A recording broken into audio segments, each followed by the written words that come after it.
It's beginning to feel a lot like Christmas. And It if sure you're, it is, isn't it? I know. And if you're looking for something, the perfect gift for a friend or for yourself, I recommend, maybe you can recommend it because it sounds really self-serving and narcissistic when I recommend it. The wonderful oral history of Star Trek, the 50-year mission. Would that be the 50-year mission? Volume 1 and 2? Volume 1. Now, I want to make an important distinction. Volume 1 available now in paperback. Volume 2 only in hardcover still. Right. So, but you can get the audio version, get the digital version. You can get them all because maybe you want them get all. all of them. You know, because that would be ideal. I would prefer you get them all if I had my druthers, as they say. And then, of course, also our other books, which are worth checking out. Nobody Does It Better, also available in hardcover and now in paperback. That's about James Bond, isn't it? How'd you guess? It's about James Bond. Because nobody does it better. That's why. It's a great book about James Bond. So as you get ready for the inevitable release of No Time to Die sometime in the next decade. There's no time to release.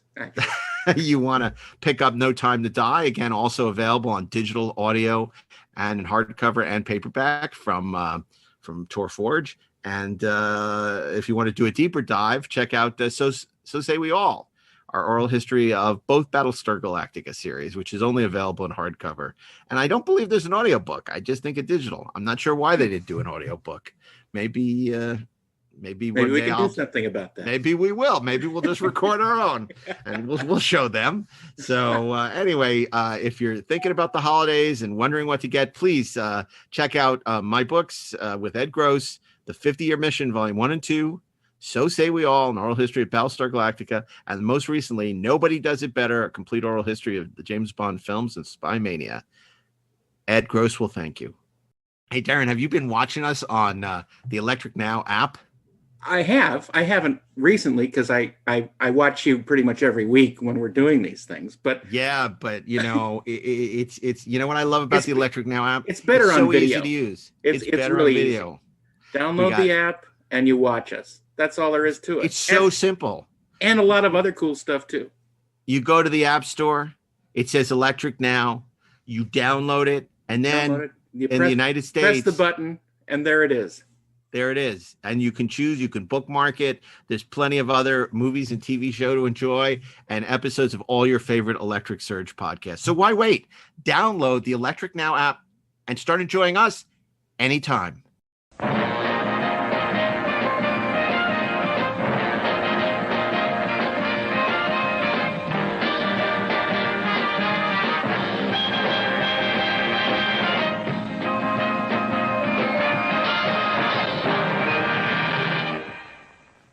Hey, this is Mark A. Altman, and this is Robot Rumble Week on the 430 movie.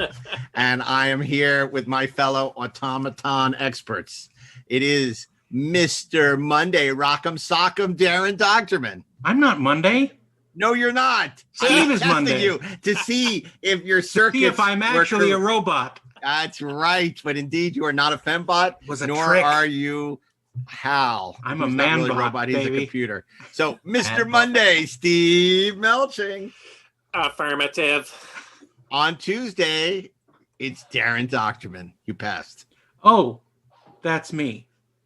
And I am not a number. I'm a free man. And on Wednesday, it's Ashley spelled backwards. No, it's Ashley Miller, ladies and gentlemen. I wish to touch the creator, but a good touch, not a bad touch. And welcome indeed. This is a robot week of classic robot movies we'll be curating here on the 430 movie. And we're not talking about robotic performances like Sofia Coppola in Godfather 3. We're talking about, too soon? Oh. Too soon. The body isn't even cold. We're talking about robots in the movies. Now, the question is, are we talking about androids? Or are we talking about robots? Or are we talking about memories? Do cyborgs count? I think so. What do you guys think? Not if it's called Robot Rampage. Except it's not. It's called Robot Rumble. Well, if it's called Robot Rumble, what rumbles more than a non-android? No, I don't know. I need to think that androids are human-shaped robots, right? Yeah. Cyborgs are not. Cyborgs are humans with additional artificial parts. Yeah, I think of a cyborg is at its core an A human. organic being, a human, augmented with robotic parts So that how does enhances their abilities. How does that apply to replicants then? Because replicants aren't robots. No, they aren't. They're not physical. like Holmes and Yo-Yo. But they're grown. I would say that a But replicant might count replicants as are a not. robot Yeah. because they are constructed. They are not. They They do are not begin artificial life. forms. Yeah. But a They were not cyborg banged isn't. into existence by a loving mommy and dad. I'm really upset because Cyborg 2 was my pick for Thursday. Shit. Well, So I'm gonna have to think of something else now. What about Gosh. AIs? no, they're AIs are not computers. robots. It's Robots, a computer. by definition, are ambulatory in some way. Mhm. Save it for computer crashdown weeks. You know, Uh-huh, we're not there doing you go. computer. Okay, you know what? We're doing Let's- robot rumbling, not computer I love it. crashing down. So hold that thought. We love robots. Why are people so fascinated by robots like the Roomba, Steve Melching? Well, who doesn't love a good robot? I mean, they can be cute, they can be scary, they can do cool things. They're futurized. Uh-oh. Did we just lose Mark on the feed? I think we did. You know what? Our robot overlords got him. What do we do? How do we? This wouldn't have function? happened if we were in the studio, but no. Oh, he's Norman, back. coordinate. He's there. He's just messing around with 2XL. Oh crap! Oh look, he's phasing in and out of our space-time continuum. 2XL will determine Oh no! whether he will be our referee, right? 2XL. He will. Oh no! He will, He's forming. he will determine. Because if you yes or no answers only, please. How many people had 2XL when they were kids? I wanted a 2XL. I never had one. Yeah, I never Well, had I one have either. 6 of them now, and Now let me tell answer you- these questions. You've got a I- robot army? I love I how 2XL had a Brooklyn accent. so did I. Let me tell you something. He had more to do with my formative personality as a kid than anything else. We've been meaning to talk to you about this, Mark. He was, I mean, the fact that they had a children's toy that was completely sarcastic and made fun of you for getting the answer wrong. I mean, it was like, oh my God, I Who is aspired the to world's be 2XL. fastest pitcher? It was like me as a dad in a toy. I mean, literally, you would get a question wrong. You are an idiot. How can you not know that? It was like the best. I mean, now, it's like he'd be canceled. But Yeah, that wouldn't fly today.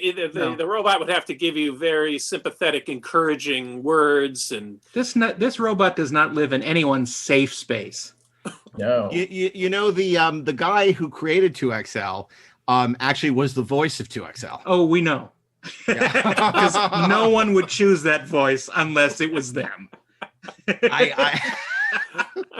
But he was the best. I mean, the original iteration. When he Right. moved from a track to cassette, it wasn't as good. But this was one of my most. You had the eagle, the giant eagle. Yeah. which This was your amazing. favorite holiday gift. This was my. Oh God, yeah! I got this for my birthday Nice. when I was a kid, and I was obsessed with 2XL. I love 2XL, and I've used him as set dressing in a couple of movies, but never actually made the final cut. But one day.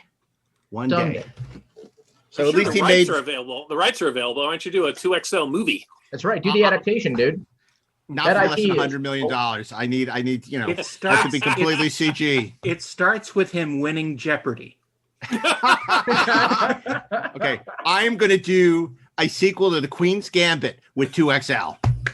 What do you think? I think it's brilliant. I know, right? So that was the '60s, and it was a positive affirmation about feminism and about the strong, powerful woman. And now Bobby Fischer in the '70s is 2XL. It's going to be great. Like, I'm telling you. I'm there. Check. Do you hear me, Netflix?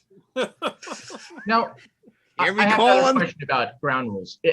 Does it have to be about a robot, or can robots simply be present? That's I up think to they you. just have to be present. I Yeah. think if there's a robot in the movie, they don't have to be in the title. They don't have to be the star of the movie. If they are present, then it is acceptable for Robot Rumble Week. Okay. Right. Yeah. Okay. Acceptable.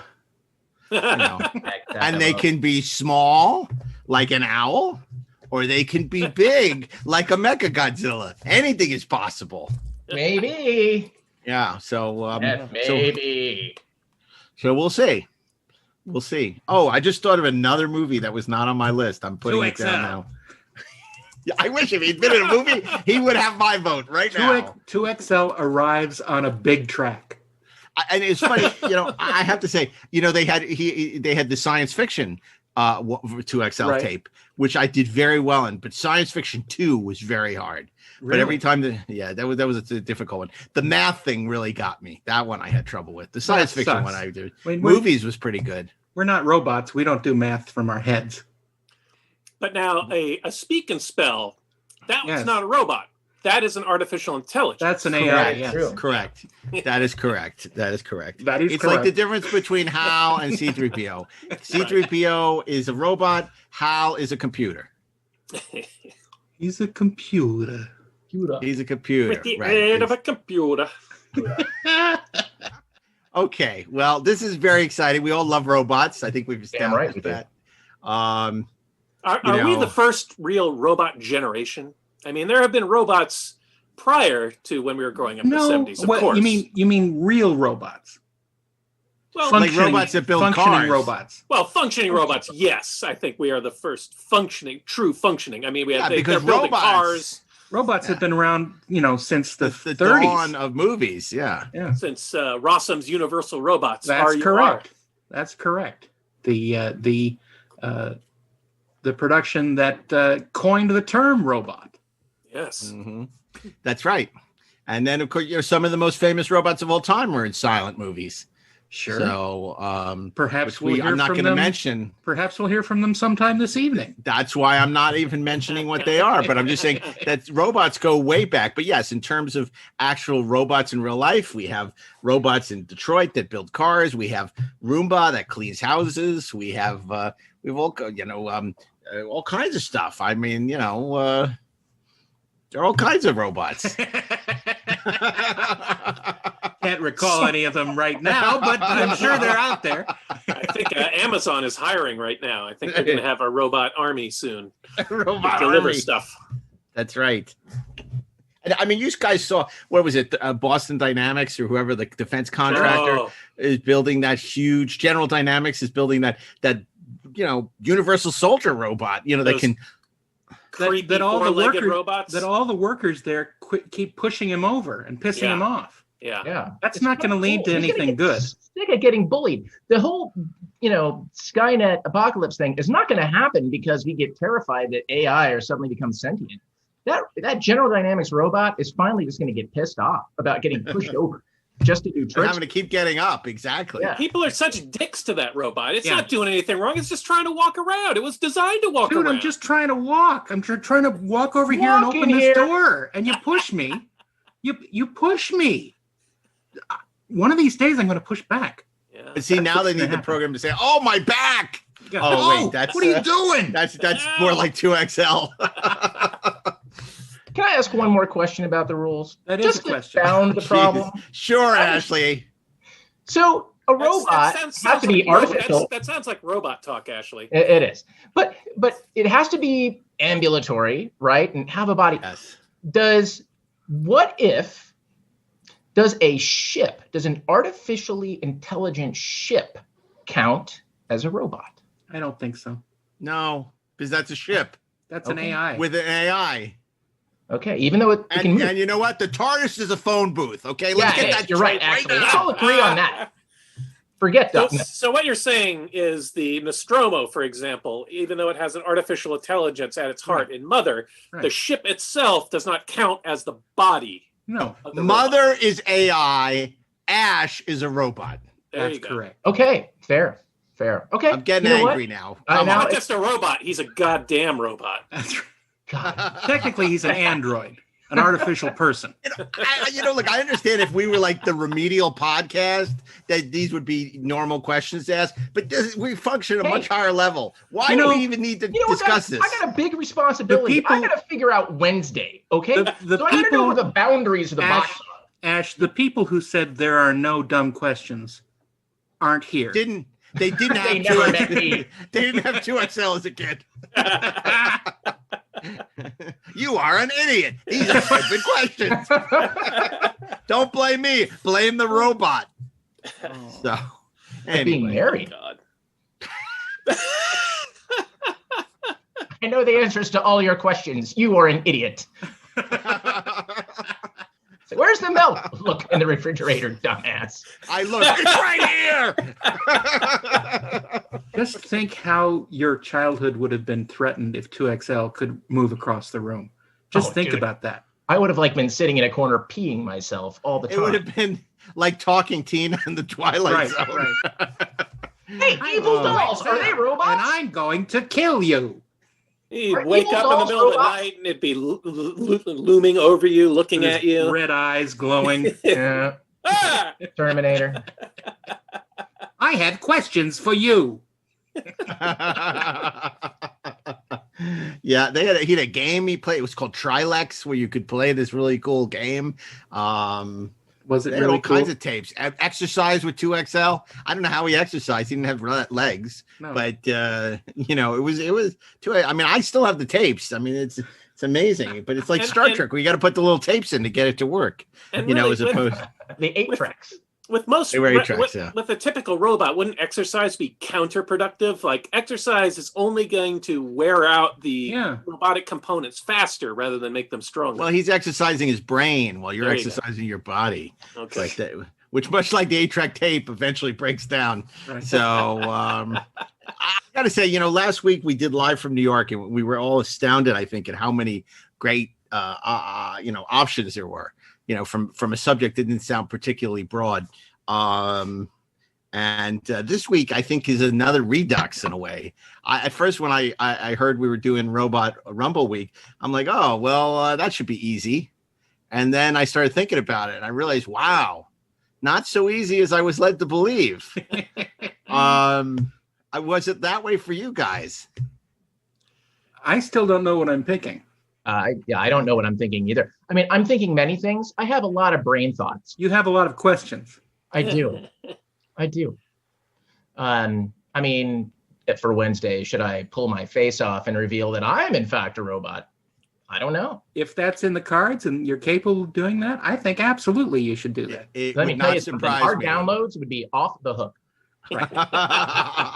We all know with Ashley anything is possible, so that would be amazing. Well, look, I think it's best rather than show not tell. Let's get into this Robot Rumble week, starting with Steve Melching, Dr. Steve Melching. What brings you to Monday? Well, I made a list of a bunch of robot movies. I did a lot of thinking about it, and a couple of my favorite robot movies we've already talked about on the show, so I'm not going to pick one of those.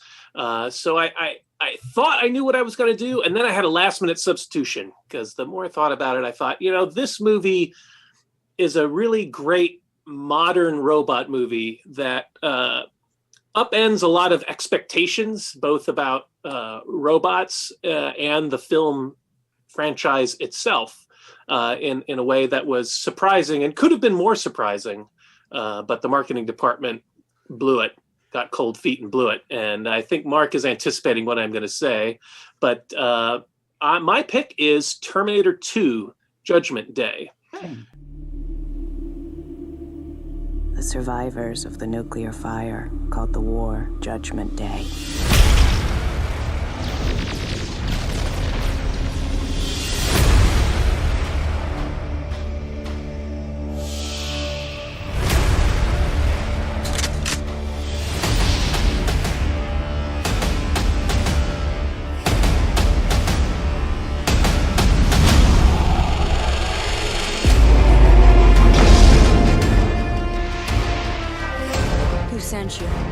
You did. Get down.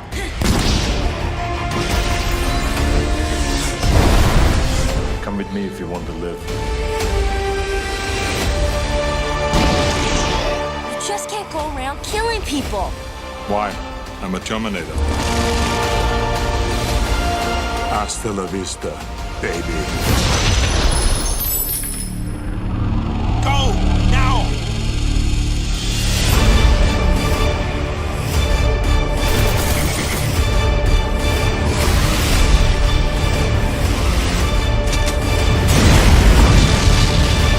Stay down!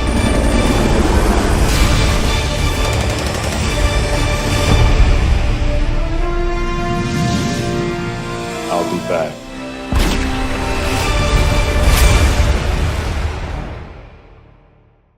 And I love this movie because it's got not one, but two robots in it. And when I criticize the marketing department, I'm of course talking about how the movie was sold on the idea that the Arnold Schwarzenegger robot is the hero of the movie. And of course, that's not how the movie is written and presented to you on screen, because James Cameron, the writer-director with William Wisher, goes out of his way to maintain the illusion that Arnold Schwarzenegger is the same remorseless killing machine from the first movie. We see him being very cold-blooded and violent and beating the crap out of people. He goes to that shit kicker bar and beats up all those bikers and stabs people and throws that one guy into a hot stove, and it's nasty. And meanwhile, the other robot we don't even know is a robot for a while. We think maybe this is another Kyle Reese. He looks human. He's disguised as a police officer. You think maybe he's the good guy, and unfortunately, we're deprived of that great reversal in the shopping mall when you think Arnold Schwarzenegger is about to fulfill his function and murder the young John Connor, when suddenly it turns out that no, he's there to protect him, and the other guy is the evil robot. And that's a great reversal. And not only that, the T-1000 is a really unique robot. We've never seen anything like this robot before or since outside of the Terminator franchise, a robot made of liquid metal that can change its configuration, that can turn its hands into blades, and pieces can break off of them and come back together. He can change shape and impersonate people exactly. That's a great robot power, and it makes an absolutely terrifying robot villain for the movie. And then you've got the great sort of classical robot storyline of that sort of Pinocchio story of the robot developing human feelings and responses. And that was written into the original script and the director's cut as this CPU that can be switched from read only to read/write, so that the robot can learn from human behavior to better ostensibly emulate humans to get close enough to murder them. But in this case, it becomes more human because it's learning from these caring humans, humans that care about him. And in the movie, that scene, that pivotal scene, was cut out and replaced with that line of dialogue that the more time he spends around humans, the more he learns to be like humans, which is a simple, elegant solution, but takes away that interesting moral choice that Linda Hamilton has to make when they remove the chip, and they could just destroy him and move on without him. But anyway, I'm blathering. Ashley, I'm sure, has a lot of thoughts about this, having actually worked on a Terminator show. Yeah, well, first of all, I mean, look, this movie changed the course of my career, so I owe it everything. Secondly, look, this is one of my favorite movies of all time. I think, in spite of the fact that the T-800's role in this was blown by the marketing, it still works. It works like gangbusters when he shows up in the mall. And look, it's all gold, man. It's basically a boy and his dog story. It's like E.T. with like people getting shot in the freaking face. Which, if it were Steven Spielberg who made it, I guess like he would pull out his radio and shoot people in the face or something like that. Look, it's a great action movie. It's so smart. It's so emotional. it's about something. There are few movie moments more satisfying than realizing that that the Terminator killed absolutely no cops in the assault on Cyberdyne. All of this stuff with Freeman Dyson is terrific. I love that, like, the real Terminator in this movie is Linda Hamilton. It's Sarah Connor, but the reason why she does things, and that chip is funny because that chip and the essence of that chip was such an important part of what we did on the Sarah Connor Chronicles, right? Like, what's going on with the chip. But I have to tell you, in spite of the fact that it worked great for us and it gave us a lot of opportunities, there's a part of me that totally gets what you're saying about how it presented this great moral choice for our human characters in the moment, right? To kind of activate that chip, to kind of make this leap of faith. On the other hand, I think it took something away from the Terminator, right? Because the second that you do that, you turn his humanity into something that can be turned on or off. And so you undermine his agency. And you also undermine a bit of the tension, right? Because is he learning to be like us, or is he learning to be us? And that question isn't answered until he throws himself into the steel. And that is such an emotional moment. It's just, and you can hear it. And I don't know if I think we all probably heard the dialogue, heard the read this way, but hear that kind of fatherly emotion in the Terminator's voice. I don't know, but when that moment happens, right, when he's explaining it to John, it's just it crushes you, it kills you. And the fact that he goes through with it, that he like self-terminates, it tells you everything that the chip scene tells you. As much as I dig that scene, I mean, there's a lot of the deleted scenes that I actually really dig, and I sort of love them as a fan of the series of movies, at least the first two and then our show. But I mean, look, it's a great pick. And the funny thing is, as much as I love it, I would not have picked it for Wednesday because it wouldn't be outside of the box, certainly for me. It's very much in the box. It's very much in the box, but it's a great sort of boundary for the box. I love it. It's a great pick. And it also has such a great sort of black sense of humor about it. Like when John Connor insists that he not kill people, he's like, okay, fine. He just wounds them terribly, shoots them in the leg, or, it's like, oh my God, it's so nasty. I thought you said you weren't going to kill those guys. They live. Yeah, it's great. The whole film has just such a great sense of humor, and it's a terrific sequel. It's just like James Cameron is one of the best sequel filmmakers. I mean, he made an amazing sequel to his own movie in Terminator 2, and he made that great Alien sequel where he took everything that was great about the first movie and found new ways to explore those themes and turn story points on their head and introduce and expand on the mythology. It's just a terrific movie. And he made that sequel to Fern Gully. Yeah. Hey now. I was going to say it's no Race to Titanic. It's interesting. I totally get why people love Terminator 2. I wish I loved it more. I'm such a huge fan of the original Terminator that I just love the original. It's like, I think you and I are on the same page. Yeah, I never like. I don't not like. I would not argue it's a bad movie I just don't love it, and I never did. But the original Terminator to me is like pure. It's great. Oh, it's amazing. It does so much with so little. Yeah. I'm so in awe of that movie. Terminator 2 does so little with so much. I don't think that's in my opinion. In my opinion. But definitely the first Terminator is a perfect little film. Absolutely.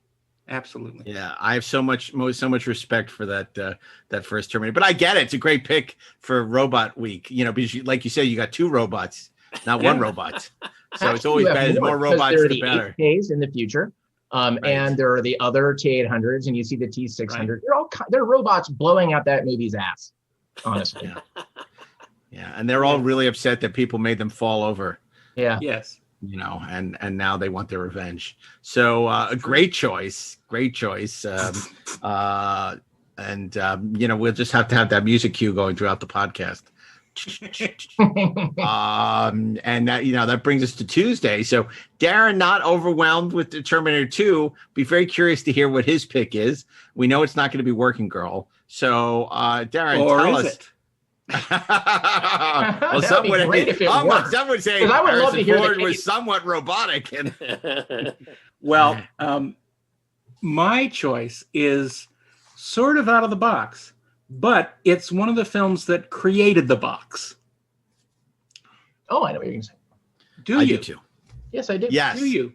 Yes. You want us to write it down on a piece Why of don't paper? you write it and- down? Because I think you're going to be wrong. Okay. Oh, fascinating. That's great. Well, then it's clear. Never mind. Hold on. I'm writing it down. Hold on. Well, I don't even have paper. What's paper? Do, do, do, do, do, do. One moment, Dun, Leonos. dun. Okay, I have it written down. Okay. Steve, are you going to participate in this little fun fest? Yeah, I'm just writing mine down. Okay. All three of you are going to be wrong. Oh my gosh! I now I'm filled with self doubt and loathing. Well, good. I mean, more than usual. Well, it's 2XL's fault. I know. My movie is from 1962. Okay, I was wrong. I'm wrong. Me too. I'm wrong And too. Show us your answers. It's from a different country. Oh, no. Now I'm wrong again. They make movies in other countries. What? They do. They You mean do. like France? And some of these countries are way ahead of the game in 1962. And this country is. It comes from Russia. With love. No, it is called Planeta Burr. That's obviously an anglicized version of the title. It's also called Planet of Storms. And it was directed by a man named Pavel Klushantsev, who was a pioneer in the Russian film program and in Russian visual effects. This is known very well in visual effects circles as really a pioneering work. And it deals with 3 spaceships traveling to the planet Venus. One of the ships is destroyed That's by not Venus. one of the ships is destroyed by a meteor, and the other 2 have to go on with the mission while they wait for the 3rd replacement ship to arrive. Convoy was basically a remake of this, right? The what? Convoy? Convoy? With Christmas. Convoy with Bird Convoy. Yeah. Bert Convoy. Yeah. Sorry. The astronauts from one of the ships go down to the planet's surface, and they have these amazingly futuristic space helmets that Ridley Scott ripped off for Prometheus. And they also bring with them this very large industrial human-shaped robot called Iron John.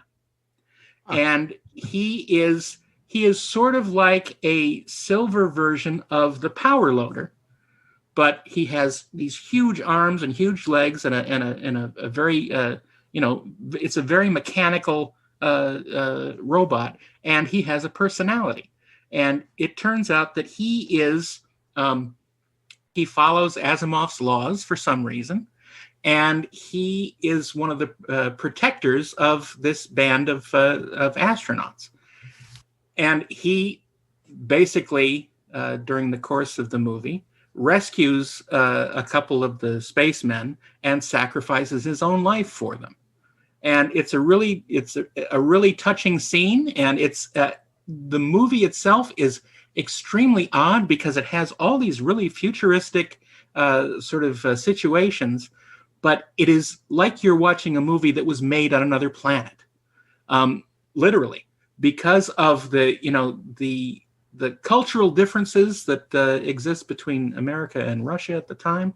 And of course, this was in the height of the Cold War, and it's really amazing.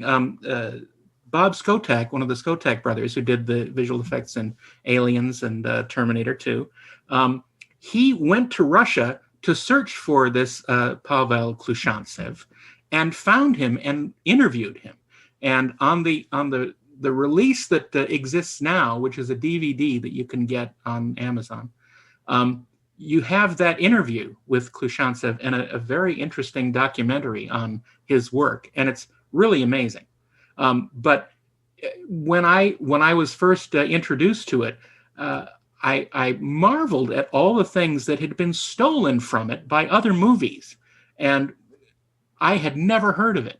And it's just one of those things that once you see it, you know exactly, where these ideas came from. So it's I would recommend looking it up because it's really fascinating, and the robot is really cool. Sounds like a lot of commie talk. Well, it is.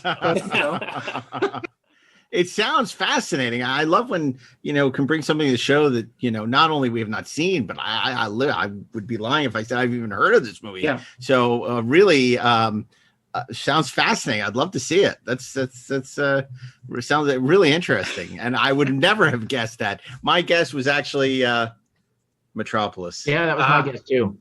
Yeah. I say mine was Go Paperless. Go Paperless. Wizard of Oz. Wizard of Oz. That's interesting. That That's would have been interesting. Tin Man, huh? See the Tin Man as a robot? Ashley, what do you think?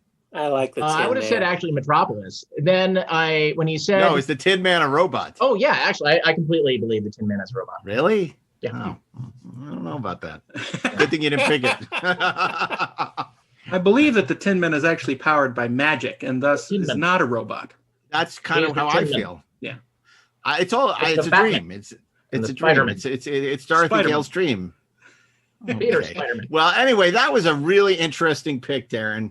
It's not often you can surprise us that much, but that was a huge doing that surprise. occasionally. I've heard of this movie, and I think a lot of what I've heard about it was from you in conversation in the past. Well, the interesting thing of it is that Roger Corman basically bought a print of this, and he released it in the United States under two different movies. He took footage from it and overdubbed it and made two movies, one called Voyage to the Prehistoric Planet and then Voyage to the Planet of Prehistoric Women. So he made full use of his skills as a con artist and a ripoff master. So there is footage in Corman releases from this movie. But clearly, the real not version, a Roger Corman fan. So he cannibalized the film and took elements of the film and then made much like the early Power Rangers episodes. They took exactly, and then filmed new material to. Interesting. But you know what? That was his stock and trade. Absolutely. After he did his Vincent Price movies, all through the 70s, he would buy films and recut them and film little wraparounds and kind of what even more. But of the what question they did with about Godzilla. this is, did he buy it from someone who actually owned the film? I think that's the question. Well, in Soviet Russia, film owned you. I will say this about Roger Corman: without Roger Corman, we might not have Jim Cameron, Catherine Bigelow, Joe Dante, Francis Coppola, Ron Howard, absolutely, Jack Nicholson. Yeah, for sure. Yeah, absolutely. He was the first to take advantage of all of these. That's great right. He famously, when Waterworld was originally developed for him, as the story goes, and when the script was turned into him. The director, the original director, kind of came in with the writer, and Roger Corman was very angry having read the script, and he threw it down on his desk and he said, "I can't make this. This would cost me at least $1.5 million." Yeah, that's Roger. Oh my God! But he made a good Fantastic Four movie. Yeah, I'll give him that. Somebody had he to. Made the best one. Oh my God. Okay, so that brings us to Wednesday and Ashley Miller. Now, Darren was way out of the box there. So the question is, Ashley, are you in the box this week or are you out of the box this week? Well, which out of the box Ashley do we have? Right? Because there's the out of the box Ashley who's like, I'm just trolling Mark Altman out of the box. There is the out of the box Ashley that's like, oh, I never would have thought of that. there's the out of the box Ashley that's, no, that's terrible, but it's amusing to mention it. And then there's the so in the box that I'm out of the box. And Empire Strikes Back it is. Yeah, well, you know what? There are robots in that movie. Imperial probe droid. Yeah. No. So there's a movie that I was this close to picking, but I'm not, because I think it's maybe something we can talk about for Friday. But the movie I'm going to pick represented the end of an era. It too was a foreign film. It too was, it wasn't exactly, well, how to put it? It wasn't exactly like the first thing that you'd expect, that you'd think about when you think about like a robot movie. Although, Mark kind of foreshadowed it a little bit. It wasn't necessarily, even though it was a sequel to a very successful franchise, it was in fact the least financially successful entry in that film series. Although in many ways, in my opinion, it was probably among the most well-made of those films. I am referring, Can we write it down? Yeah, write it down. Okay, everybody, write down. And for bonus points, it was written by a woman. Go. Oh. It's Empire Strikes Back. Of course. Okay, well, I'm not going to write it down then. Right? No, 1975's Empire Strikes Back. Oh, wait, I am going to write it down. Okay. 75. Okay. I love it. What's your final answer? This is riveting podcasting. Okay. Did you write it down, Steve? No, I have no clue. Oh, okay. Okay, Mark, what's your guess? Godzilla versus Mechagodzilla. Very close. Oh. Very, very close. Godzilla versus Mechagodzilla was one of the most successful films in the Godzilla franchise, particularly the Showa era. And its sequel, this direct sequel, The Terror of Mechagodzilla, was the last film of the Showa era, released in 1975 to declining ticket sales. And it's funny. It was one of those movies that I revisited with my oldest boy, with our one-time guest 430 movie picker, Caden, when he was going through his Godzilla phase. And I realized that this little geek knew a lot about the movies that he loved, because as we were going through this whole Godzilla movie marathon, we started watching The Terror of Mechagodzilla, and I was actually marveling at how well shot it was. I mean, and if you watch this movie like back to back with something like Godzilla versus Megalon, which is a terribly made film and just a terrible film, it's just like it's night and day. Did you say the title of the movie that you picked? Yes, The Terror of Mechagodzilla. Terror. Yeah. Oh, okay. The Terror of Mechagodzilla. The Terror of Mechagodzilla. Terra, the Mechagodzilla.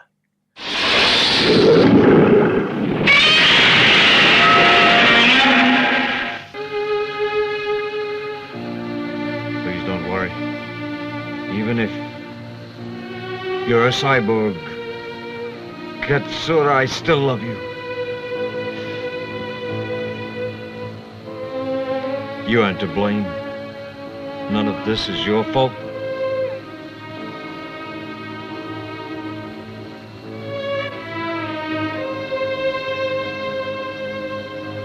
You shed tears. Then you are human. You have a human heart like anyone else.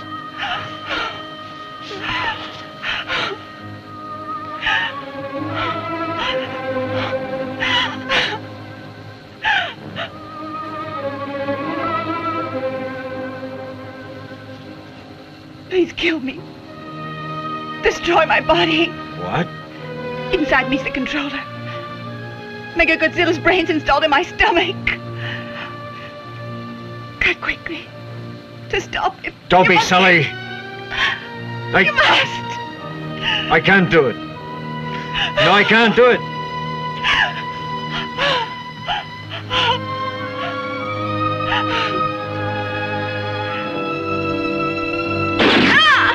Katsura!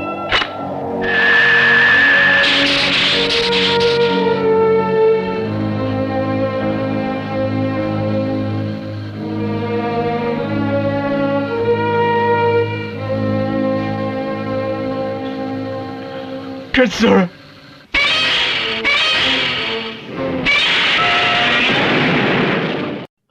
Yeah, it's so we're watching this, and all of a sudden this kid pops off with all this stuff about the Showa era of Godzilla films, and he's telling me all of these things, and I'm like, "Who are you?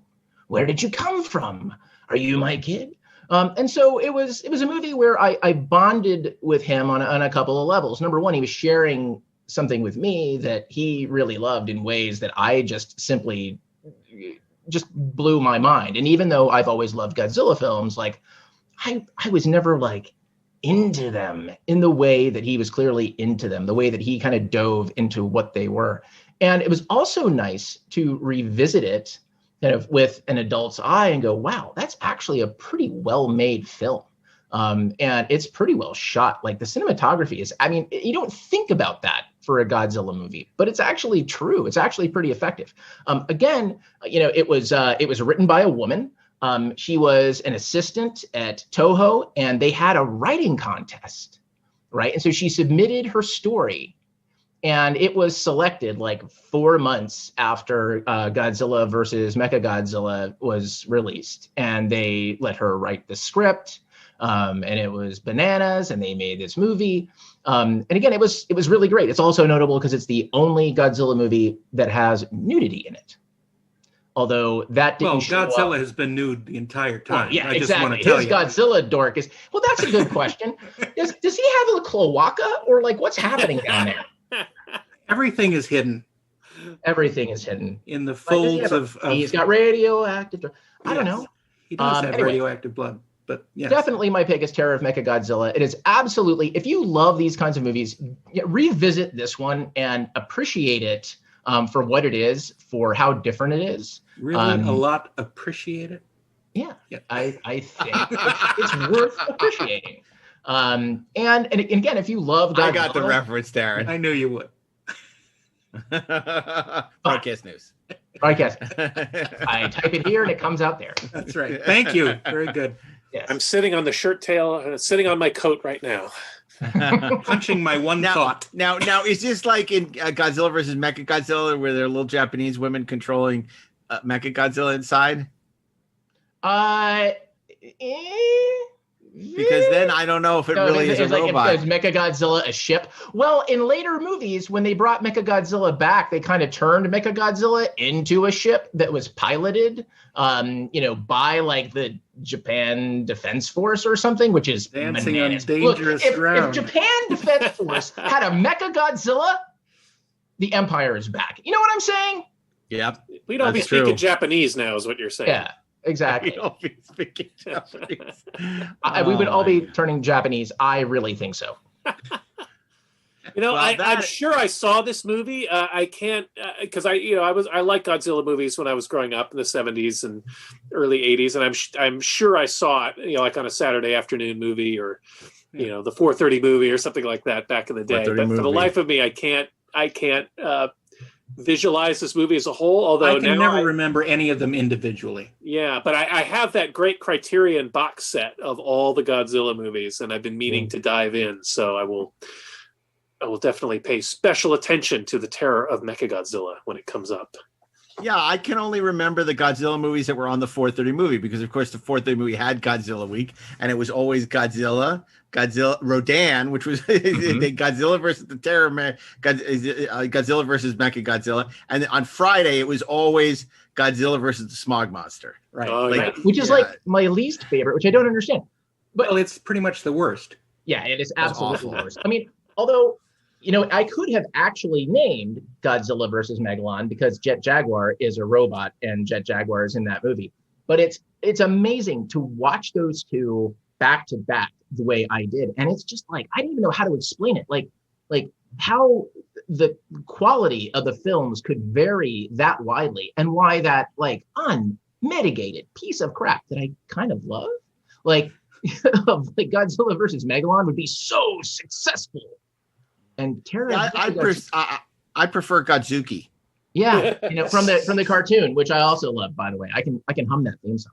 I can sing it. Up from the depths, 30 stories high, breathing fire, he stands in the sky. Godzilla, and Godzuki. What do you think, 2XL? They're all idiots. Well, this is shaping up to be a very interesting week. Very eclectic. Very, very eclectic. It's electric eclectic. Interesting. Electric eclectic. On the Eclectic Steve, Now Network. Steve comes out of the box with like a really strong pick, but that is, pretty much like the top of any list about, robot movies. Like most people would say Terminator 2 is probably, one of the great movies about, a robot. Very, very mainstream. Very mainstream, not typical of Steve. Very interesting pick for him. Totally a great pick, but not typical of Steve. Then Darren, who usually Mr. Mainstream, comes with one like not out of left field. It's out of the ballpark. Yeah. It's like outside Ridley Field, make a left. Go across Waveland Avenue. Yeah. So that was amazing. This is Professor Doctorman. That's right. And then Ashley, it's very interesting because if it had been Godzilla versus Mechagodzilla, I would say it's almost straight down the middle. But you turned it on its head by going with Terror of Mechagodzilla. Gave it a little twist. So it's very, very interesting the way this week is shaping up, in my humble opinion. I can't wait to see what comes next on me Thursday. too, but I think I know what you're going to pick. I think I Sleeper, Woody Allen's classic movie. No kidding. Exactly. We all knew it.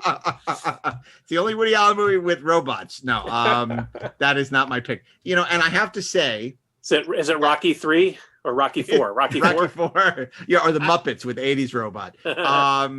It's funny because my opinion, my choice is evolving, because I feel like I don't want to pick a movie where robots are kind of superfluous to it. Where like there is a robot, but it's not a robot movie. Like for instance, Logan's Run has a great robot in Box, right? But it's not about Box, right? Or Plankton or Fish of the Sea. It's about a lot of of other things. It's mostly about Jenny Agutter. But it's a rated G movie with an orgy in it. Come on. Wait, was it? But still, there's an orgy in it. But still, okay. So hard to believe. So I can't go with like something like Logan's Run, and then I don't want to go because there's so many good robot movies. I don't want to troll with something like Saturn 3 with Hector, because that's another Farrah Fawcett. What's my Farrah Fawcett thing going? Because again, another sci-fi movie with Farrah Fawcett and Kirk Douglas. Not even worth getting into. But then we start talking about how John Barry was replaced by Stanley Donen, and the whole thing is fakakta. So I'm not going to go with Saturn. Something 3. was very wrong on Saturn 3. On Saturn 3. Many things. Yeah. And so it really comes down to a movie that's really about robots. And I mean, that's why, like, even like as much as I want to show Rogue One love, because I love that movie, and I think K2SO is such a wonderful character played by Alan Tudyk. And I love Rogue One, and they look for any chance to sort of sing its praises. Because everybody says, there's never been a good Star Wars movie since Empire Strikes Back. But, it's like Rogue One is great. So I'm not gonna, but so I want to do a robot movie. Okay, good. But now it's where it gets really difficult. And I'm not going to give you a list. I got to decide. You've already given us a list. Mark, I know. Cut to the chase. We all know it's Buck Rogers in the 25th century. Right, which was theatrically released and has Tweaky in it, who is, in fact, a robot. Beady. Fucking book. I'm going to go with a movie that I think I could only pick for this week. Because there are other movies, I think, that could land on other weeks. So, but this movie, it's not good enough to be in any other week than Robot Week. So I'm going to go with Michael Crichton's Westworld. Yes. MGM presents Westworld. Your attention, please. We will soon be landing at Westworld. Each resort is maintained by reliable computer technology and peopled by lifelike robot men and women. Let's stand by for resort activation. Ready on 6, on 5, on 4, on 3, on 2. Activate now. Our robots are programmed to provide you with an unforgettable vacation. Dinner at 7, breakfast at 6:30. Get lunch on your own. Don't look like much here, but we have everything. You mean to tell me he's a robot? What'll it be? Vodka martini on the rocks with a twist of lemon. Very dry, please. Just give him whiskey. He's new in town. Many elements of the Delos resort are potentially dangerous. That's part of the appeal. Go on. You say something, boy. Kill him. Your move. Let me handle it. And all in a controlled environment. That's not supposed to happen. We know you'll enjoy your stay in Westworld. Hold it. The ultimate resort. Let me do it this time. Where nothing can possibly go wrong. I'm shot. Go wrong. Raw. Go wrong. Oh, my God. Shut down. Shut down immediately. Westworld from MGM, starring Yul Brynner, Richard Benjamin, and James Brolin. Westworld, the ultimate resort. Boy, do we have a vacation for you, for you, for you, for you. Yeah, and of course, this is the story of a theme park. It's the less cerebral version. It's in which Richard Benjamin is visiting this theme park. This place is recreate the Old great. West with robots. Yul Brynner plays the gunslinger, and of course, something goes wrong at Delos. Last week we had vacation. This week we have messed up vacation. Yeah, Wally World, where it was open, unfortunately everything broke down. So I think the original Westworld, it's not particularly brilliantly shot. It's Michael Crichton's first it's not his first script, Jurassic but it's Park the first 0.5. Yeah, right. It's a precursor to Jurassic Park. People forget basically Jurassic Park is Westworld, but with a good director. Yeah. And Michael Crichton was a wonderful and inventive and creative writer. Yeah. He was never a great director. Right. Because he also did Runaway with robots, which is terrible. It's like Gene Simmons and Tom Selleck and what's her name? And Kirstie Alley, who the only reason I saw that was because I had a crazy crush on Kirstie Alley back then. That was before I knew she was a Trump supporter. Yeah. So I loved, I wanted to love that movie so bad, and it was terrible. And it was so bad. It's so bad. But my pick is going to be Westworld. I think it's killer robots. I mean, we're doing Robot Week. We got to have a movie. You are going to have robots on your Robot Week. So I straight up, there's no, Ashley's not going to ask me, well, are these really robots in Westworld? Of course they're robots. They call them robots in Westworld. Yeah. And you take the faces off. Anytime the faces come off, they're robots. It's creepy, and it has an awful sequel in Future World. Yeah. Has a great, awful TV spinoff and Beyond Westworld. It's like it hits all the checks all the boxes. Future World. That's what I said. It has terrible sequel in Future World. He said Beyond Westworld. Yeah. And the funny thing is, this is back when they just tried to cash in on a successful movie. They made Future World for like $3. They shot in Houston at like I think it was, at the flight center there. So they basically reverse engineered the script around the set that they had. Cheap World. It's cheap. It was and I actually saw Future World in a theater before I saw Westworld. So that's not the way to enjoy these movies. I saw Future World first at the Canarsie in Brooklyn. And then years later, I think I saw Westworld finally. And of course, Westworld features Majel Barrett as the That's right. Saloon in the saloon madam. I'll take Tandy Newton over Rachel Barrett for 10, please. So would I. But look at the show everything but Yul Brynner. Wait, it does have Yul Brynner. No, it does have Yul Brynner. It has Yul Brynner. Playing the same role as he did in The Magnificent Seven. And the same role he plays in The King and I, which is the crazy part, right? Yeah. When he bursts into song and he's like crossing his arms and kicking his leg. I mean, come on. He wears the same hat and the same outfit in Westworld. Yep. That was like, and you know, because back then they were still releasing all those sequels to Magnificent Seven. Right. So it was like a big deal that it was very meta that Yul Brynner was playing, you know, basically Chris the gunslinger in Westworld back before like that drink. Before this kind of meta stuff was commonplace. Yeah. So it's really cool. And obviously, it inspired a TV series that Darren worked on, Westworld, many years later for HBO. Yeah. So it's a bit of a franchise. Who would have thought? It is. So my pick for Thursday, and again, not the greatest movie, but boy, that's a movie I thought could have been remade. I guess it was, is Jurassic Park. Yeah. But that's my pick. But they did a Simpsons episode.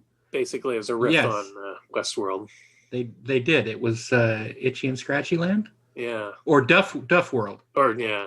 Well, and that brings us to Friday. So I want to just say, can I tell you the film I didn't pick that I really wanted to pick for Thursday? No. Yeah. Ex Machina, the Alex Garland film with Alicia Vikander and Oscar Isaac. Terrific little movie about androids and the danger of androids and of course I don't know how none of us have mentioned The Day the Earth Stood Still with Gort. Well, I kind of thought that would be Darren's, honestly, until like it's because we've mentioned it many times.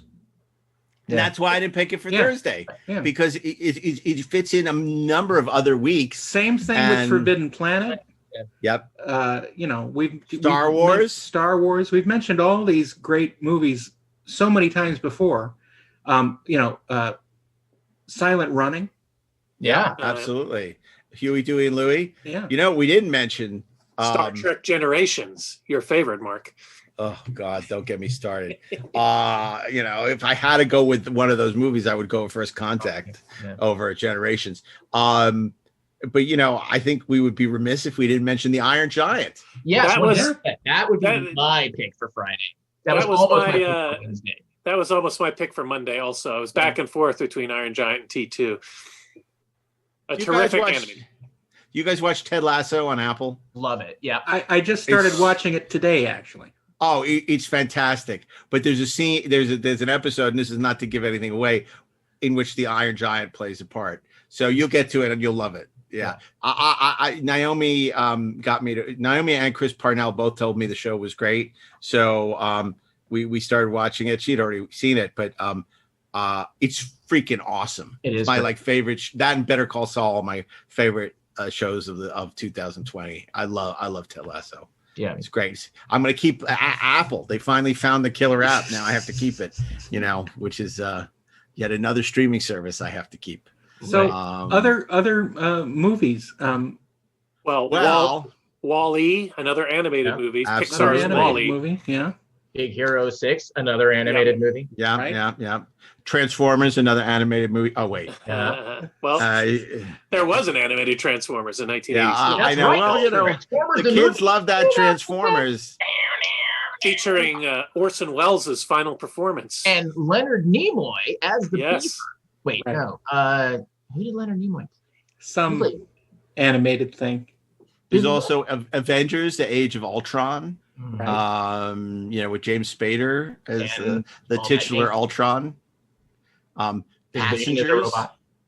Well, Passengers. There's another one with Robin Williams, Bicentennial Man. Oh, yes. Right. That is not really remembered as being great, but it's not a bad film.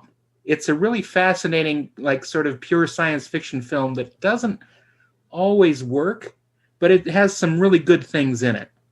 Dan Weber loves that movie. Our good friend Dan Weber. I remember when it came out, he was like Kevin McCarthy in Invasion of the Bystanders. Bicentennial Man is great. You have to see Bicentennial Man. Yeah, we took him about as seriously as they took Kevin McCarthy. AI fits the bill, except I don't love it. AI, I love it. I know it's on the show before. I would have picked that, but I'd already picked it for Spielberg week. Well, what about? Okay, we got to give number 5 his props because number 5 is alive. Yeah, Short Circuit. But Short Circuit 2. Electric Google it. Well, if we're gonna get into that, okay. Here's the film I almost picked, but I didn't want Darren's head to explode. Sure, but it has some of the most memorable robots in cinema history. The Black Hole. You know Vincent, Old Bob, Star, Maximilian, Vincent. I mean, it has more robots per square inch. Yeah, Tony. Arguably, the robots are the most interesting characters in that movie, and that makes it great for Robot Week. Come on, it's the anniversary. It's the 41st anniversary this week, coming up of the Black Hole. We should show a little Black Hole love here on the show. And if we know anything, kids love Ernest Borgnine. They do. Kids love Ernest Borgnine and Tony Perkins. And Tony Perkins. Kids also love Persis Kambata. I know I did. Yep. Well, I did. Yeah. Star Trek the Motion Picture. I got your robot right here. Well, she's technically a probe. I don't know if she's really a robot. Dude, check her out. Okay. I guess that's true. I kind of did, but at the same time, this is a mechanism. You're damn right. Okay, there you go. Game, set, match. Well, and then there's Chappie, which I only made it halfway through. I stopped it halfway through. There's a stirring endorsement for Chappie. Well, and also Johnny's Dick is a movie I've only half seen because damn. You have Ash and Alien. You have Lance Henriksen in Aliens as Bishop. You have in Alien 3 Bishop for about 30 seconds. You have Call in Alien 4 Resurrection, which is awful. That's played by Winona Ryder. You have if only and The Godfather Part 3. Right, if only that were Sofia Coppola. And you have a David and Prometheus and Covenant. Right. And I would argue, I mean, as much as I don't particularly like those movies, Michael Fassbender as David is probably one of the most interesting things about those films. Yeah. That opening 15 minutes of Prometheus with Fassbender is fantastic. Yeah. I thought we were witnessing one of the great sci-fi movies of the decade. And then it takes a royal dump. Yeah. Then it just goes. Unfortunately. You're so well. I agree with you. I think that Prometheus, maybe even more in the first 10 minutes, maybe the first 20 minutes. Yeah. It's like so spectacular, and then it just all goes up in smoke. Yeah. It's so great that I kept wanting it to be good. Yes, Like the whole time, like all the way through watching it, and then no. Yeah. For a while, I loved that movie because the first 20 minutes were so good. It was that wanting to the production design and that scene with Lawrence of Arabia, and I just overlooked all the problems with it, just I wanted to believe that it was great. And then Covenant's a mess. But the robots in that series, they've all been great. I mean, Ian Holm is fantastic as Ash and Lance Henriksen as Bishop. I mean, they're great movie robots. And I'm curious about this Noah Hawley series they just announced, this limited series. I wonder Alien on Earth. Yeah. Oh, it's on Earth. Yeah, and then we didn't mention another sort of classic robot movie of the 70s is Stepford Wives. Yeah, well, that's true. And that was when you look back at the definitive robot movie, of course, because it is robot spelled backwards, Tobor the Great. Let's not forget Robot Monster. That's true. That's right. And half orangutan, half robot. And of course, the 80s mega hit Heartbeeps. Yes. Oh yeah, with a beautiful score by John Williams. Weird Science. Yep, Weird Science. That was on my list. Yeah. Weird Science. It's Kelly amazing LeBrock. how much some of these films sexualize robots because you have Weird You know Science. what? Real life Kelly is LeBrock sexualizing a LeBrock robot, wasn't. Mark. I'm gonna stop you. She wasn't a robot in that. Well, She wasn't a robot. She was a robot. No. Because like Demon Seed, where the robot impregnates. I mean, Julie Christie. And then Saturn 3, where the robot, it wants to kill everyone so it could be with Farrah Fawcett. That's horny robot week. It's a whole different show. Gigolo Joe. Yeah. What was it? Yeah. Yeah, The robot league sounds amazing. You know what I never saw? Well, you also have the fembots from Austin Powers, from the original fembots in Dr. Goldfoot and the Bikini Machine, I think. And then they were also in, of course, famously in The Bionic Woman. But you know what was a very popular film that I did not see that was supposedly quite good with Frank Langella? Robot and Frank. Right. I never saw it, but I people like that. I've heard it was good, but it's sort of like one of those things that I don't believe them. I just don't believe them. They can't be telling the truth. It's a lie. It's a big lie. And now, here's the film I thought that Ashley was going to pick. Are you ready? Yeah. Because it has Robo in the title. RoboCop. Well, except that's true. He's not a robot, though. Movies we're thankful for too, and so I felt it's like RoboCop. Right. Yeah, not Robot RoboCop. Cop. Yes, not the T is for savings. Come on, it's a robot cop. I would argue that he's only half because machine. His brain is human. Except Ed 209 is 100% robot. That's true. Totally. That's true. Yeah, I mean, you can certainly go about it that way, but we've also picked RoboCop before. That's true. I'm just saying, you can't just dismiss it out of hand. Just saying. So, a lot of tough choices. A lot of robots. I would make the case for the original, one of the great original robots, Maria in Metropolis. I think the Fritz Lang movie is a brilliant movie. I think, Maria obviously inspired generations of robots like C-3PO. And it would be a great Friday pick. I also love Ex Machina. Yeah. Well, they're very similar movies, actually. I got to see, and when I was visiting Paris a couple years ago, if you're ever in Paris, there's a great motion picture museum outside of central Paris that has some Lumiere stuff in there, and it has an original false Maria that's not from the movie, but it was carved by the same artist who carved the false Maria for the movie at roughly the same time, or not too far removed, and it was amazing. Well, we got to pick. It's Friday, and we got to get out of here. We got the Iron Giant too. Yeah. So I'm leaning towards Iron Giant or Ex Machina. Ex Machina is a great artsy, gorgeous looking robot film. Iron Giant, a somewhat, I would say, maybe somewhat underappreciated animated gem. It's certainly got a strong cult following. It certainly made its bones over time. People sort of discovered it. Although the thing about Iron Giant, though, is that it's really good in parts and really flat in others. Well, it's sort of family stuff with the drawing, so it's no.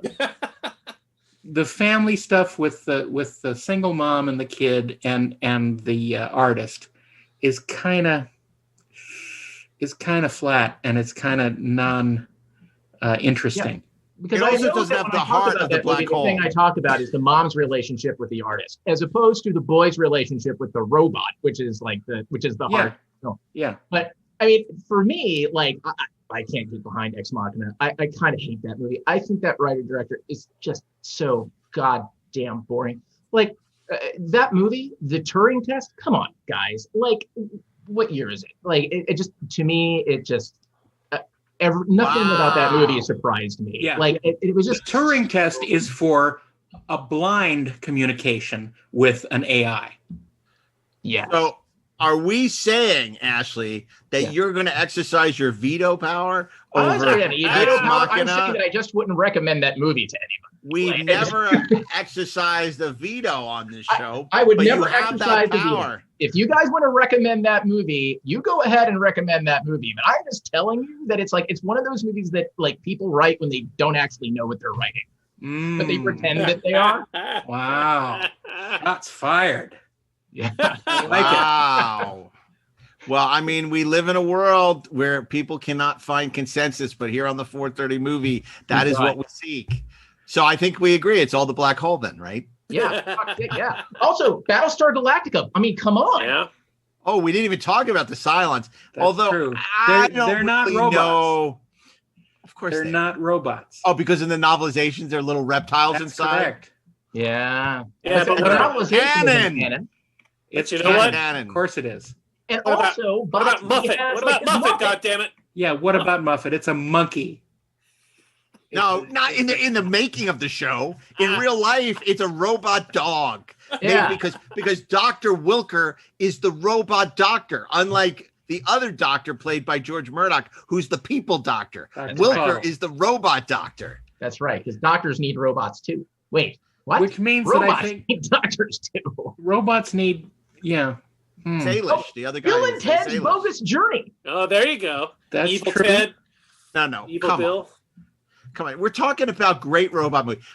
Should we just do The Day the Earth Stood Still then with Gort, the legendary robot? Honestly, I think we should pick Metropolis because I think it's literally the mother of Yeah, all I modern. do too. I would go along with that. Yeah, absolutely. Do you exercise your veto power, Steve Melching? Oh, hell no. Against Metropolis? No. I may be many things, but I'm not completely insane. Never. The What head do you and the think? heart must work together.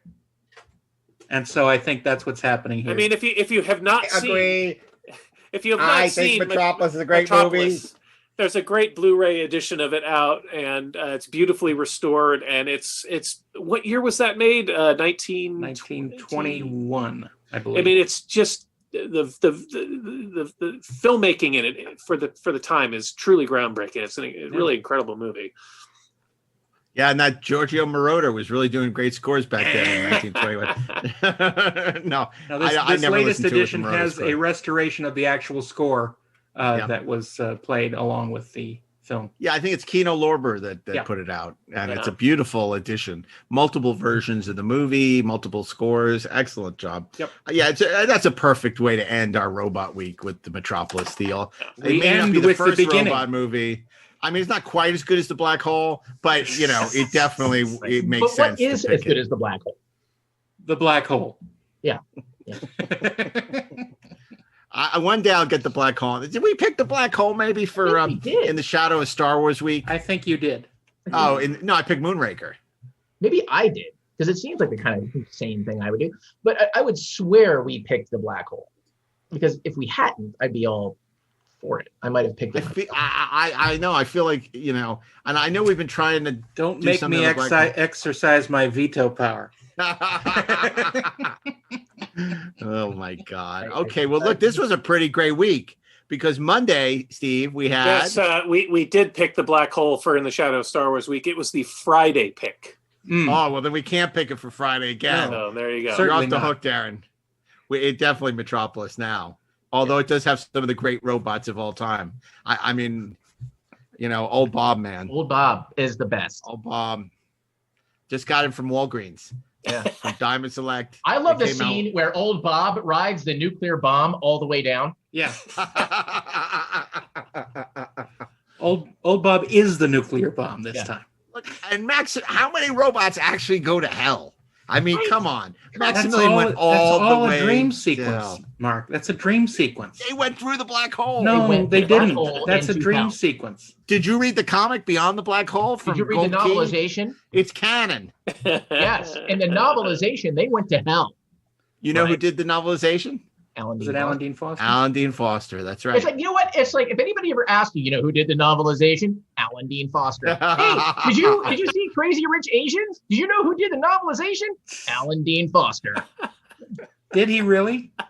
Yeah, he did. Really? Yeah, he wrote the novelization of the movie Okay. that was based on Okay. the novel. It was Darren. crazy. My goodness. You're getting old. You know why? Because about 2 months No, ago, we had him Alan on the show. On the And show. we talked about this very subject, that he wrote the novelization of the Black Hole. I and never, I asked him, never watch our podcasts, Mark. and I said, do you remember like how you described the ending? Because I'm still, after all these years, trying to come to terms with what really happened. He said, I have no fucking idea. Well, yeah, And, the Black Hole. I was asking about Crazy Rich Asians, though. no, he didn't write that one. See? Okay. Well, on that note, Tuesday, Darren. Tuesday, we what- have the Russian classic from 1962, Planeta Burr, Planet of Storms. Wednesday, it's Ashley. The terror of Mecha Godzilla. On Thursday, it's Michael Crichton's classic, Westworld. And on Friday, it's Fritz Lang's The one that started it monumental all. Metropolis. Oh, speaking of which, and you know what? There was also Monday, by the way, which was Terminator 2: Judgment Day. We started, and then we got sidetracked. We'd already said Monday. Then we got sidetracked. Oh, but Steve never got to say Monday. I never got to say Monday. I didn't get to say skipped over him because we went to the tape. Choice. Okay, let's do it again. Monday. It's Steve Melching. I'm back with the Terminator 2: The Judgment Day. That was worth going back. Tuesday. It's Darren Doctorman. Planet of Storms. Wednesday. It's Ashley Edward Miller. The Showa era ends with The Terror of Mechagodzilla. By director Claude Lanzmann? Yes. The Showa era, you said. So. Showa. Okay, bad joke. You're not Blade Runner. And you're not Replicant. And Thursday, it's Westworld. Friday, it's Metropolis. That's a great week. And Monday, it's Terminator 2. for time travel week. Tuesday. Oh my God. Well, let's take care of some housekeeping. We'll be on hiatus for the. We'll be on hiatus the next 2 weeks for the holidays, but we'll be back at the beginning of the year with an all new 4:30 movie. New Year's resolutions. Yes. So you don't want to miss that. That's going to be a great episode. New Year's resolutions coming to you at the beginning of January. Should we tell them what it's about? Tell them, Jim. Well, this is when we will each watch between now and then a classic or popular film that we have never seen, that people may be surprised that we've never seen, and we will share our thoughts on it. And I'm really looking forward to that episode. Yes. And of course, if you're going to miss 4:30 movie, you can listen to any of our episodes, which are available wherever you listen to podcasts, or you can watch them on video at the Electric Now video streaming app, which is free. So go to your favorite app store, download Electric Now, and you can watch any classic episode of the 4:30 movie. Also, you may want to check out the holiday special of Inglorious TREKSPERTS, where some of your favorite TREKSPERTS will be counting down the 101 greatest sci-fi and fantasy episodes of all time. Following up on the greatest Star Trek episodes and greatest Star Trek moments, we'll be doing the greatest sci-fi TV episodes of all time. It's definitely going to make you crazy. Wow, that's a tall order. Wow. That makes me nervous just to think about it, and I'm not even involved in it. It's insane. It's insane on the membrane. It's gonna be glorious. It's a monumental task. And I know we're gonna upset a lot of people, but that's inevitable. We have no choice. No choice. We have no choice. No this choice, is the job we've been tasked with, and we will do it. Also, where does Flight of the War Witch fall in that? Well, you know what? I'm gonna tell you, since you asked. You know what? You're right. It's a little treat for those of you who are listening to 4:30 movie. You get a little preview. It is on the list. It's 101. Spoiler alert. Flight of the Warwick Davis. Flight of the Warwitch, the classic two-part episode of Buck Rogers in the 25th century, is number 101. Because there are no Batman episodes, we had to provide an episode of High Camp and Hydra anymore. Exactly. But if you want why we feel Buck Rogers Fly the Warwitch deserves to be on our list of 101, you want to join us on Inglorious TREKSPERTS on Christmas Eve, if you dare, and New Year's Eve for the supersized episode of Inglorious TREKSPERTS. And before we go, I want to thank our very special sound engineer, Bill Ritter, who throughout this pandemic continues to make us sound so good this whole year. I know one of the things he likes is having us in the studio so we can all bullshit and bring back Shake Shack. He hasn't even gotten that. He's working thanklessly and toiling super hard without the benefit of having us around, I guess. That's a benefit. And we're so appreciative. It's he's got a lot on his plate, and he continues to get these episodes out there for your listening enjoyment. So very, very special thanks to the great Bill Ritter. We're very lucky to have him as part of the 4:30 movie team. You might not see him on the screen, but know that he's an integral part of every episode that we do. Also, special thanks to our production coordinator, Peter Holmstrom, who's been great about picking clips and doing research for us. Zach Raggeds, who's helped with the scheduling all this year as a production associate. And of course, our producer, Natalie Miscali. And you, the listeners, we came back for you. You guys were complaining that we hadn't done enough new episodes this year. So thanks to your incessant prodding, we came back. Your love brought us back. We stayed out of the light, and here we are. So thank you, and special thanks to our special guest 2XL for joining us for this very special episode. And we'll be back in 2021 with all new episodes of the 430 movie. Until then, Eyewitness News starts now.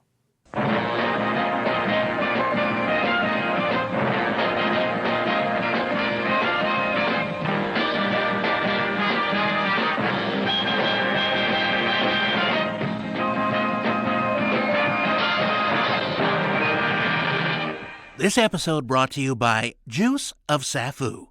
It is by will alone I set my mind in motion.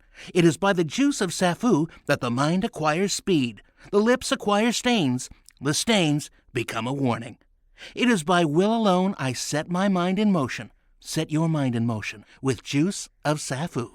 This show is produced by Dean Devlin and Mark A. Altman and is an Electric Surge Network production.